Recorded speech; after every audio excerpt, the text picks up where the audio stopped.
EdTech Monday Kenya is brought to you by the Mastercard Foundation's Center for Innovative Teaching and Learning in ICT and EdTech East Africa. It's 2022 and the world has entered its third year in the pandemic. Since 2020, when the pandemic broke out, education has fast evolved while at the same time regressed learning for millions of learners across the world. Technology has increasingly played a focal role in preventing lost learning at all levels of education. There have been lessons learned, and we ask, what are they? What are some of the gains and losses so far? Has teaching and learning improved? What about the inequalities the use of technology has exposed? Do we have solutions to that? Most importantly, what is the role of education technology during this pandemic? This month, I'm excited to introduce my guests to you, or my panelists, and I'll start with Mr. Francis Karanja, the head of National ICT Innovation and Integration Center at the State Department of Early Learning and Basic Education at the Ministry of Education. We also have Mr. Charles Otine, Innovation Manager, Unicef Kenya, and Mr. Stephen Odwor, Tusome Technical Lead on the M. Shule project at Research Triangle Institute, or RTI. And gentlemen, it's so good to have you on the show today. I think this is a discussion that we have all been looking forward to. So I'm going to start with the ministry, of course, because you happen to be the entire stakeholding machine that makes sure everything is going right. So, schools in Kenya closed physical learning for the better part of 2020 and reopened at the start of 2021. Let's start by looking at some of the gains. What are some of the greatest barriers to ensuring learning could continue, but also what are the gains that we have made so far? This is a question I would like to pass on to all of us, but I would like to start with Francis. Thank you, Joy. Thank you for having me in this show. And I want to say that we need to look at the barriers first, because we know when COVID came, the disruption, globally around 1.5 billion learners were affected. In Kenya, around 18 million learners, including the training, that is in the tertiary institution, were also affected. And so if you look at an ideal teaching and learning environment, is where the learner and the teacher are physically present. And majorly what was happening then. But when COVID came, due to restrictions of movement, our learning institutions were forced to close. The government immediately started working collaboratively, and most especially the Ministry of Education worked collaboratively with the Ministry of Health in order for us to get the protocols right, to get everything put in place for us to start preparing. In fact, when we talk about the new normal, we were very much engaged in looking at how are we going to have learning continued. But I can say we did well. We developed the guideline, what we call the reopening guideline, that guided all the learning institutions, guided the teachers. And you can remember that I can say the gain was we were able now to synergize on our partners, our development partner to that effect. Even the government agencies started working collaboratively together in order for us to be able to see to it that education continues. We pulled resources to start investing on mitigating the barriers. And I can tell you, we have seen fruits. We can be able to see that now we were able to, through in a phased approach, able to start the learning continued. We started with a few classes, and then after that we were able to reopen in the year 2021. And so far, I can tell you authoritatively that we were not affected as such. COVID came with its own challenges, but also we can say there are some gains. Charles? From UNICEF side, I think the vulnerable children really suffered the brunt of the school closures. What we saw is that in cases where learners who had, for instance, access to connectivity, they were able to continue with learning, and the other learners who didn't have, who were unconnected, really suffered the huge brunt in terms of loss of learning. I think the other thing that some of the barriers that exist, of course, include connectivity that I spoke about. How do you provide teacher support? Remember, schools were closed. Some of these teachers went back to their homes. How do you provide continued teacher support? How do you select which content to use to deliver the learning on which format you are prioritizing. If we recall, I think the school closures in Kenya, there was emphasis on things like radio, there was emphasis on things like TV shows, there was emphasis on SMS, mobile platforms, and what have you. But I think there wasn't enough evidence to show what solutions worked best in what context.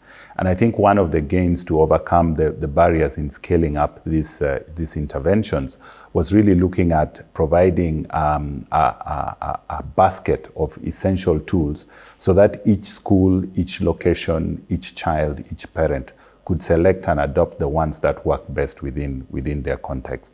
So let's say learners in Nairobi would have access, let's say, to online resources, for instance, and then you find learners in other areas such as Mandera, etc., would also opt for other solutions like radio, TV, etc., to sustain that continuity of learning. And of course, we are quite glad now that schools reopen and learners are back in school, and we are able to have some semblance of normality in terms of teacher interaction with learners. Right. Stephen, do you agree with what Charles and Francis say? Because I think Charles intimated an area or a part or a period where we had a trial and error phase. What do you have to say about that? Yeah, thank you so much for having me here, Joy. And my colleagues could not have put it better. They have actually described the scene as it was at that particular time. From the RTI International perspective, we are development partners with the Ministry of Education, and we have been offering support in implementing a novel or a very good project known as Tusome. Tusome is Let Us Read. And in this Tusome, we have been targeting Kiswahili and English for grade 1 and 3. I mean, grade 1, 2, and 3. We were very concerned when COVID came because these children are very vulnerable, grade 1 to 3. And we discovered that we tried, because as partners, we also partner with KICD. And with the KICD, we have been helping them. We have been supporting one another to produce the books, which are the materials which are used in school. Now, with the abrupt closure of the schools, the students did not have access to the materials. In fact, nobody was prepared. So they could not even take away the books to go and read from home. So we did a quick survey, and we discovered that majority of the pupils were not even in that online lessons.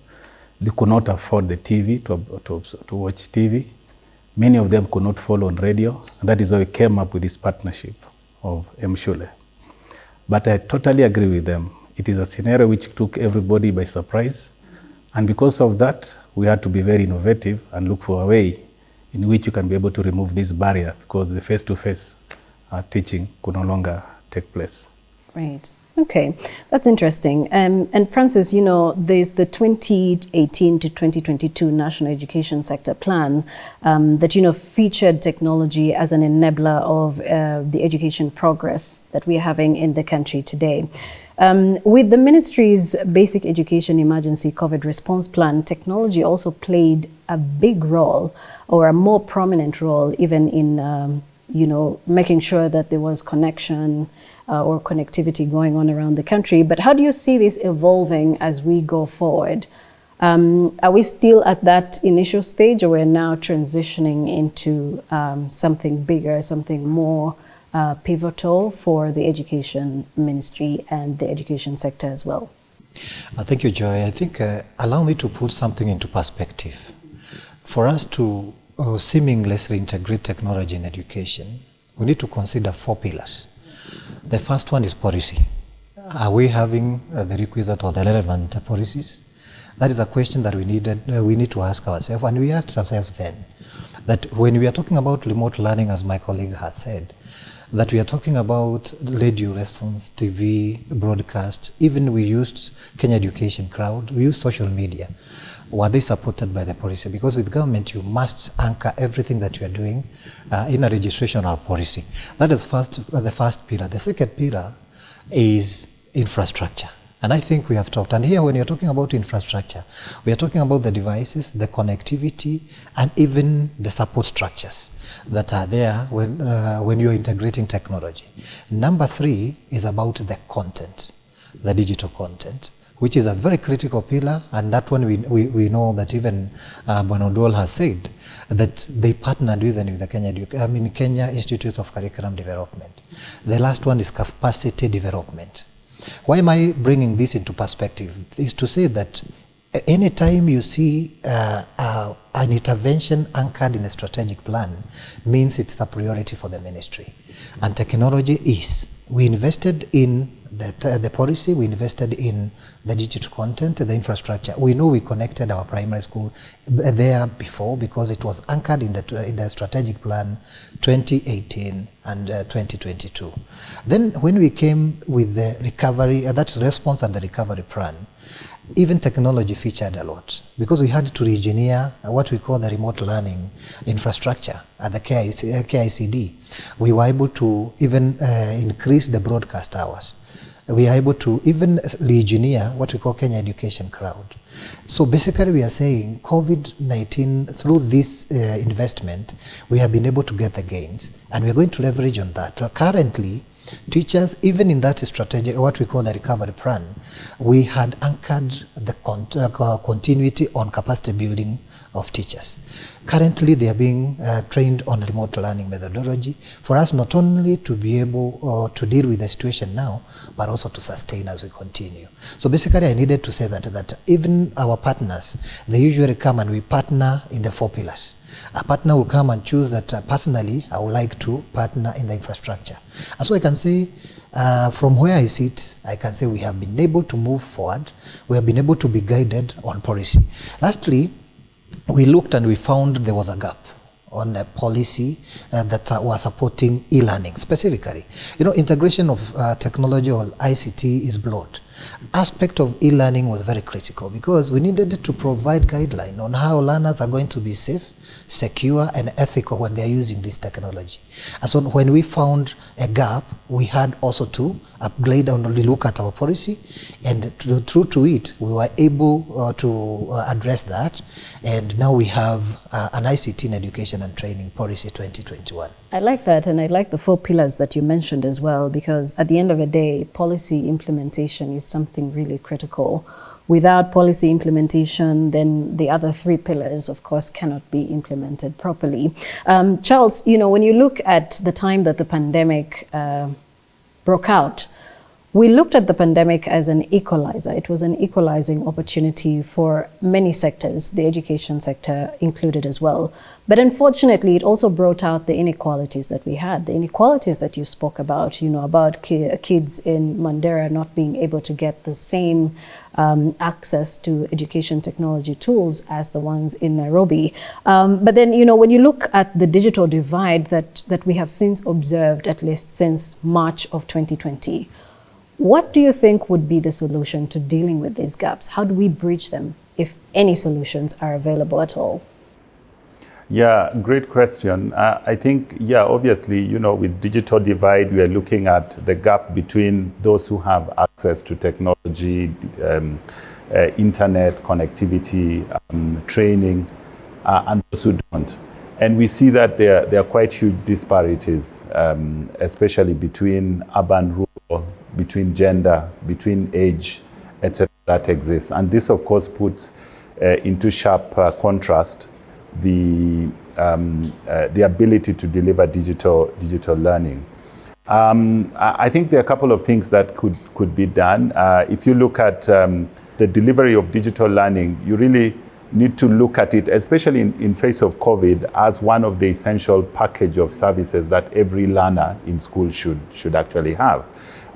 So a couple of things actually come to mind, and this aligns to some of the pillars that he talked about. For instance, you know, access to quality content that is affordable for learners. And we do know that if we look within learners, we also find that learners with disability really face that digital divide. So for instance, Unicef supported Kenya, the KICD and ministry and government to develop digital accessible textbooks that allow you to be able to deliver the same quality of learning. I think also the issue of connectivity. We do know that urban areas, schools in urban areas, in well-connected areas have the ability to be connected to internet. And then you find that the schools that are in really remote areas really suffer the brunt when you get school closures, for instance. So that's why I think UNICEF has also been working with the government to support last mile school connectivity for remote schools to enable learners and young people get access to information, to opportunity, and to choice as well. Our young people are in schools, and we see that increasingly a lot of the information is only available online. There are a lot of things that young people can access online, including employment opportunities. They need to be digitally literate. And we know that I think almost 90% of current jobs right now have some kind of digital component. I think a lot of things can be done. We know that especially for our young people, being safety online is a critical issue.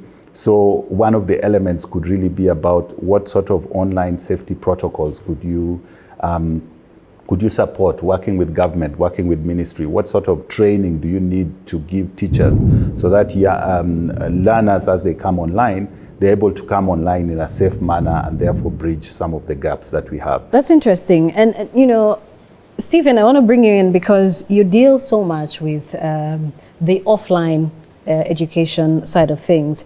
And, you know, for those without connectivity, you know, without access to Wi-Fi or even access to data at all, you know, they are facing a double challenge. One, that they don't have access to Wi-Fi or data. And then the other challenge is that they might not have the necessary digital literacy tools. How do we go about this? How do we ensure that we don't let these learners fall behind on learning, while at the same time ensuring that the digital divide is not entirely affecting them all at once? Yeah, thank you. That's a good question. And I want to acknowledge, first of all, what UNICEF is doing. That is quite good. And even what the ministry has done. In fact, in our partnership journey, we have seen a lot of investment by the Ministry of Education and through KICD particularly. And they have tried to reach through the mainstream radio and TV, particularly the Edu channel on TV, and also the radio, KBC English and Kiswahili. We discovered it doesn't reach everybody. One is because of the digital divide you're talking about. There's also some kind of economic divide also. And also there's also the geographical span. There are places where those signals don't reach at all.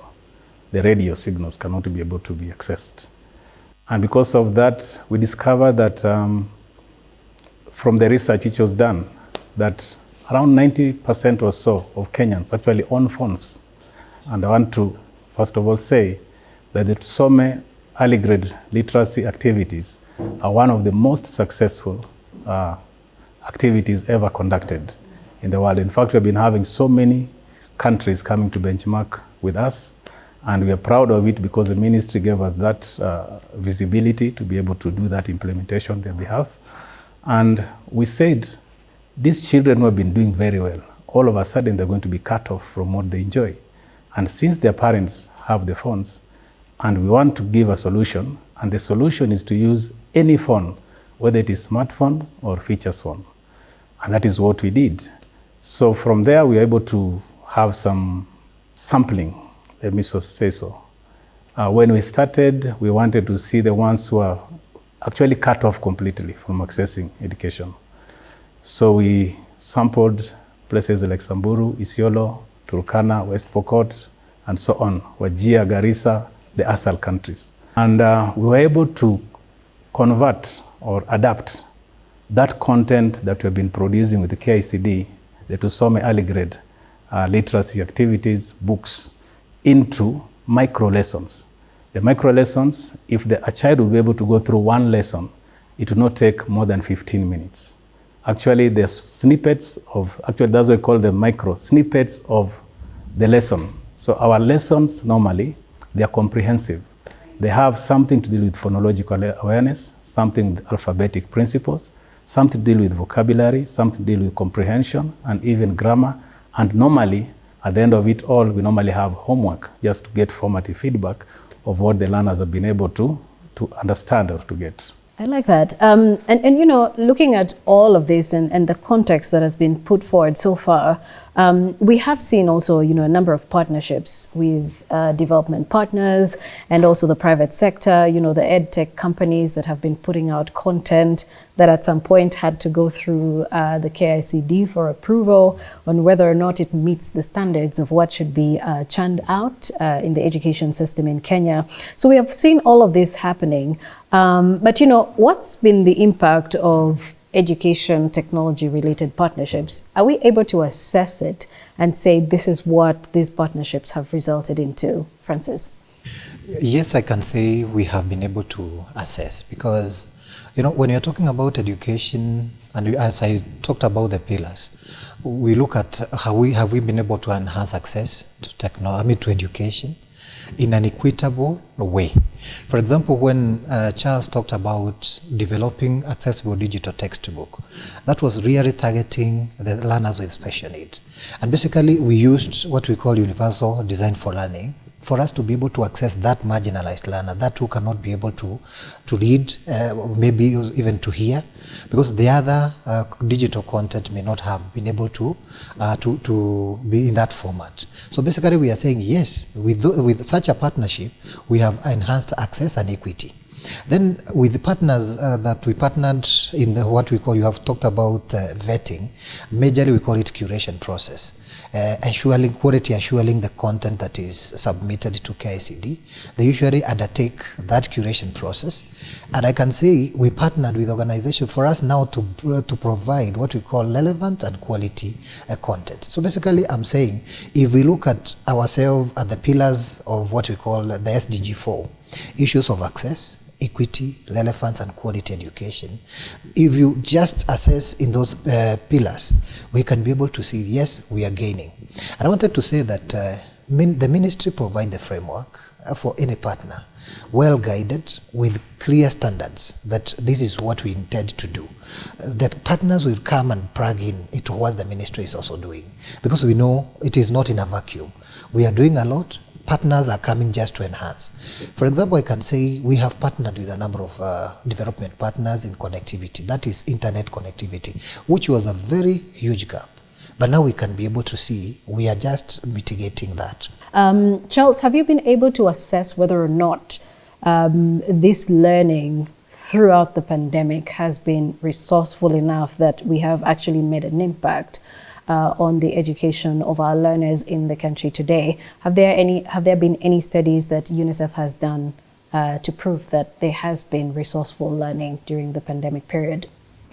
Yeah, I think there's been a lot of huge insights that we've gained from the pandemic period in terms of partnership. I think Francis talked about the last mile connectivity work that we've been doing with the ministry. I think when we began supporting the ministry, we selected about 1,000 schools to connect across the country, looking at schools in urban areas, rural schools that deal with children with disability, etc. And I think what we've managed to do so far is follow up on some of these connected schools to track what are some of the learning outcomes that you're seeing in terms of improved learning outcomes from learners within the connected schools. We also see a lot of knowledge sharing and across the different schools. The head teachers are on WhatsApp groups. They're sharing how they're using some of the digital resources provided by the ministry to enhance how they are delivering learning to their learners within the schools. So if you look at that, there's really been a wealth of cross learning between schools and between head teachers. I think beyond that, we've also been able to sort of generate some high level estimates of what it would actually take to connect all schools that you have in the country to internet. And I think some of those lessons I think will be very crucial in terms of how do we scale up some of these opportunities for all the schools in Kenya. Stephen, I want to hear from you as well. As we move into the future, this being the third year as we get into the pandemic, of course, there are certain changes that we are observing. Some are faster changes than others. Some are moving slow. From where you sit at Tusome or at RTI. Where do you think innovation needs to drive towards? Yeah, thank you so much. And I concur so much with my colleague here. Access is very important. To access the device itself. Like now we leveraged on the issue of the high percentage of parents who have got phones. Yeah, I'll speak from the point of what we were doing with Mshule. As much as we had good success, but we could not be able to bring online or to bring to the pupils one of the very critical component on oral language development, which is phonological awareness. So if you can be able to have not only the SMS, but have it maybe with the voiceovers, then that can be very critical, so that you have them listening also to the sounds of the different letters and how they're pronounced and so on, the words and so on, then that can be very perfect for them. So that is one area which, for example, if you are to continue with increasing access, bringing equity, then also affordability, which he has mentioned, I think to me is very key in this particular area, so that you can be able to now increase the access without any barriers, because affordability could be a major barrier towards any of the children accessing education. Well, thank you so much, gentlemen, for making time for this conversation. I believe that whoever is implementing, well, the Ministry of Education is here, so hopefully we can see more and more of what our panelists have discussed being implemented as well. And in addition, to the panelists' parting shots, IREX and Education Design, or EduDesign, did some research on the role local community members want to play in building more resilient technology-enabled learning systems. And the research actually found that local communities are not passive recipients of a digital learning strategy, into a community. Caregivers, teachers, and system leaders already identify personal roles in building resilient technology-enabled learning systems, and that, while challenges abound, there are interesting experiments with technology-enabled distance learning that are taking place in hard-to-reach communities, as well as local stakeholders that have great ideas, and they have brought out these ideas as to what is needed.